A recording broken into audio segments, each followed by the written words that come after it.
Verb পড়ছো আর finite non finite verb না জানলে হয়? আজকের আমাদের বিষয় ফাইনাইট এবং নন ফাইনাইট ভার্ব। আজ হচ্ছে বেসিক ইংলিশ গ্রামার যে সিরিজ তার ক্লাস নাম্বার 4। এর আগে অলরেডি 3টি ক্লাস আমি তোমাদের দিয়ে দিয়েছি। আমি বাবন স্যার, প্রত্যেককে আনফোর্ডেড ইংলিশ ইউটিউব চ্যানেলে সুস্বাগতম। প্রত্যেকেই জুড়ে যাও, সঙ্গে থাকো, লাইক শেয়ার এবং অবশ্যই চ্যানেলটাকে সাবস্ক্রাইব করে দাও। ভার্বের দুই বন্ধু। আজকে আমরা দু ভাইয়ের গল্প শুনেছি।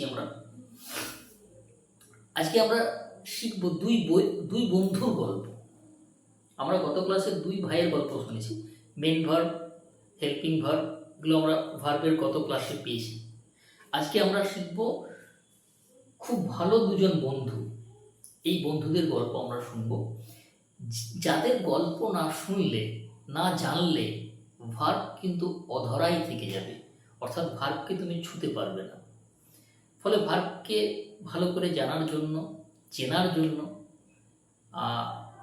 ভার্বকে নিজের আয়ত্তে রাখার জন্য তোমাকে ফাইনাইট নন ফাইনাইট ভার্ব জানতেই হবে। ফাইনাইট ভার্ব যাকে বাংলায় বলা হয় সমাপিকা ক্রিয়া, আর নন ফাইনাইট ভার্ব যাকে বাংলায় বলা হয় অসমাপিকা ক্রিয়া। তাহলে ফাইনাইট ভার্বটা কি জিনিস? দেখো, ফাইনাইট ভার্ব হচ্ছে যে ভার্বটা সাবজেক্ট এবং টেন্স অনুযায়ী চেঞ্জ হয়। সাবজেক্ট এবং টেন্স অনুযায়ী চেঞ্জ হয়ে যায়, সেটা হচ্ছে ফাইনাইট ভার্ব। যেমন ধরো, আমি লিখলাম আই রাইট। দেখো, এই রাইটটা হচ্ছে আমার ফাইনাইট ভার্ব। বাট আমি যদি এখানে হি লিখি, তখন কি লিখব? রাইটস। তাই না? বোঝা গেল? তাহলে সাবজেক্ট এবং টেন্স অনুযায়ী যখন ভার্বটা চেঞ্জ হয়ে যাচ্ছে, এগুলো প্রেজেন্ট টেন্স হলো। বাট আমি বললাম যে উই রোড। দেখো, এই দুটো ছিল প্রেজেন্ট, এটা হয়ে গেল পাস্ট। এই যে টেন্সের যে ভার্বের যে পরিবর্তন হচ্ছে, ভার্বটা যে চেঞ্জ হচ্ছে সাবজেক্ট অনুযায়ী, টেন্স অনুযায়ী, এটাই হচ্ছে ফাইনাইট ভার্ব। আর নন ফাইনাইট ভার্ব কি? যেটা কিন্তু সাবজেক্ট বা টেন্স অনুযায়ী চেঞ্জ হয় না, এটা একই রকম থাকে, সেটাই হচ্ছে নন ফাইনাইট ভার্ব। আমরা যদি আরো সহজ করে বলি, তাহলে যে ভার্ব দেখে টেন্স চেনা যায়, যে ভার্ব দেখে টেন্স চেনা যায় সেটা ফাইনাইট ভার্ব। যে ভার্ব দেখে টেন্স চেনা যায় না, সেটা নন ফাইনাইট ভার্ব। কি বললাম? আরো একবার সহজ করে বলি, যে ভার্ব দেখে টেন্স চেনা যায়, তুমি টেন্সটা চিনতে পারবে, সেটা ফাইনাইট ভার্ব। যে ভার্ব দেখে টেন্স চেনা যায় না, সেটা হচ্ছে নন ফাইনাইট ভার্ব। আমরা এইগুলো উদাহরণের সাহায্যে একটু বুঝে নিই। যেমন ধরো, আই লাইক টু প্লে, আমি খেলতে পছন্দ করি। দেখো, এখানে ফাইনাইট ভার্ব কোনটা? লাইক। আগে বলে দিই, তারপর বলছি মানে টেন্স কিভাবে চিনবো। আমরা যে শিখলাম টেন্স চেনা যায় বা চেনা যায় না, বলে দিচ্ছি। I like to play, finite verb liked. I will like to play, finite verb will like. দেখো, আই লাইক মানে আমি পছন্দ করি, আই লাইকড আমি পছন্দ করেছিলাম, আই উইল লাইক মানে আমি পছন্দ করব। তাহলে প্রেজেন্ট, পাস্ট, ফিউচার। টেন্স চিনতে পারছো?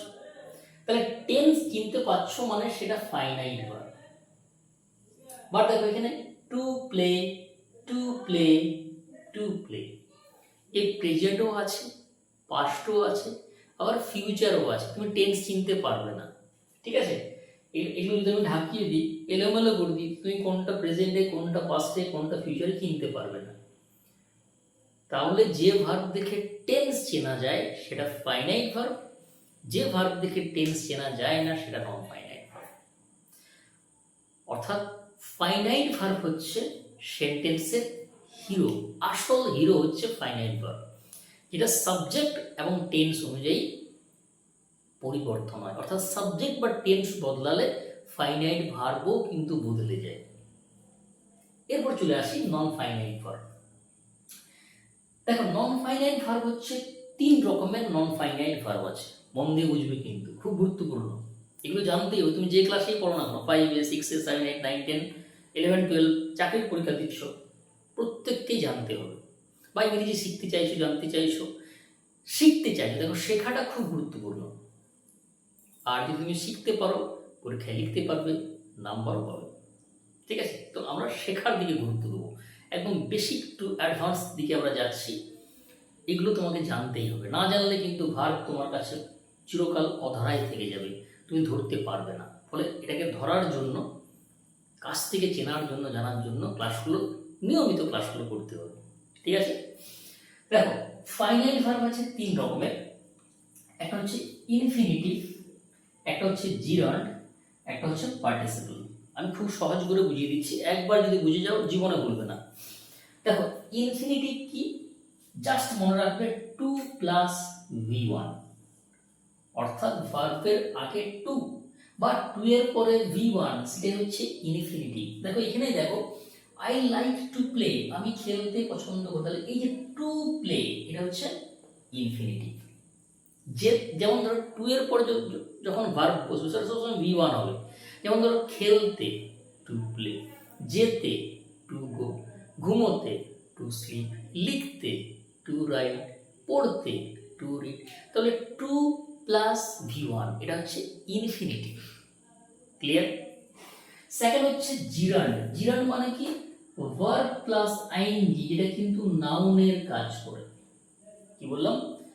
ভার্ব প্লাস আইএনজি, যেটা নাউনের কাজ করে।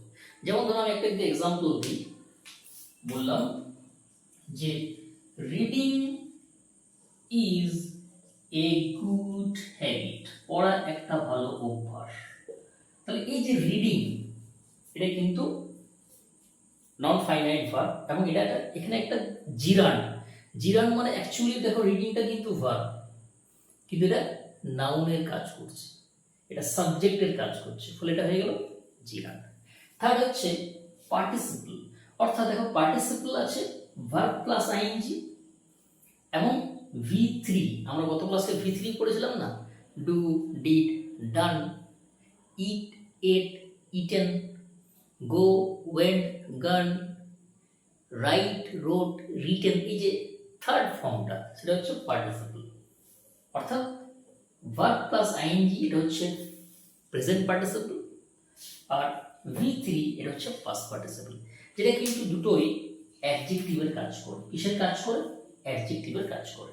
ধরো আমি বললাম যে it is a swimming pool, it is a swimming pool.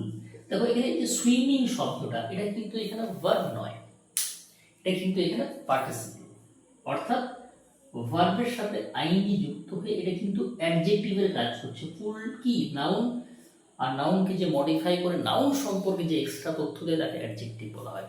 এটা কিন্তু প্রেজেন্ট পার্টিসিপল, যেটা অ্যাডজেক্টিভের কাজ করছে।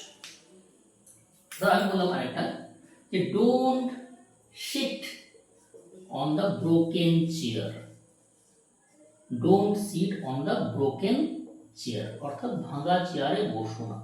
দেখো এখানে এই যে ব্রোকেন শব্দটা, এটা তো actually verb, break, broke, broken, but এখানে কিন্তু এটা ভার্বের কাজ করছে না। এখানে চেয়ারটা কি, নাউন। কেমন চেয়ার? ভাঙা চেয়ার, নাউনের একটা অবস্থা বোঝাচ্ছে, ফলে এটা কিন্তু অ্যাডজেক্টিভ। কি অ্যাডজেক্টিভ? এটা হচ্ছে পার্টিসিপল। বোঝা গেছে প্রত্যেকের? আমরা খুব সহজে শিখলাম ফাইনাইট, নন ফাইনাইট। পুরো জিনিসটা আমি খুব সহজে তোমাদের সামনে আরেকবার তুলে ধরছি। ভার্বের 2 বন্ধুর কথা আমরা শিখলাম। ফাইনাইট খুব সহজে যদি বলতে যাই, তাহলে যে ভার্ব থেকে টেন্স চেনা যায় সেটা ফাইনাইট ভার্ব। ফাইনাইট ভার্ব হচ্ছে সেন্টেন্সের আসল হিরো। এটা কিন্তু সাবজেক্ট এবং টেন্স অনুযায়ী এর কিন্তু বদল হয়, এর পরিবর্তন হয়ে যায়। নন ফাইনাইট মানে কি, যে ভার্ব দেখে টেন্স চেনা যায় না। নন ফাইনাইট ভার্ব আমরা 3 রকম শিখলাম, infinitive 2 + V1, gerund verb plus ING, participle verb plus ING and V3। Just এই জিনিসটা মনে রাখবে, ইনফিনিটিভ মানে হচ্ছে 2 + V1। আমরা 2 এর পর সবসময় ভার্বের ফার্স্ট ফর্ম হয়, খুব ভালো কনসেপ্ট, পরীক্ষায় প্রশ্ন আসে। জিরান্ড ভার্ব প্লাস আইএনজি, যেটা কিন্তু নাউনের কাজ করে, অর্থাৎ সাবজেক্ট হতে পারে, অবজেক্ট হতে পারে। পার্টিসিপল ভার্ব প্লাস আইএনজি যেটাকে বলা হয় প্রেজেন্ট পার্টিসিপল, আর পাস্ট পার্টিসিপল যেটা হচ্ছে ভিত্তি, এই দুটোও কিন্তু অ্যাডজেক্টিভের কাজ করে। বন্ধুরা এইভাবেই কিন্তু খুব সহজে খুব সুন্দর করে ইংরেজি শেখার জন্য আনফোল্ডেড ইংলিশের সঙ্গে থাকতে হবে, লাইক শেয়ার করতে হবে, অবশ্যই চ্যানেলটাকে সাবস্ক্রাইব করতে হবে।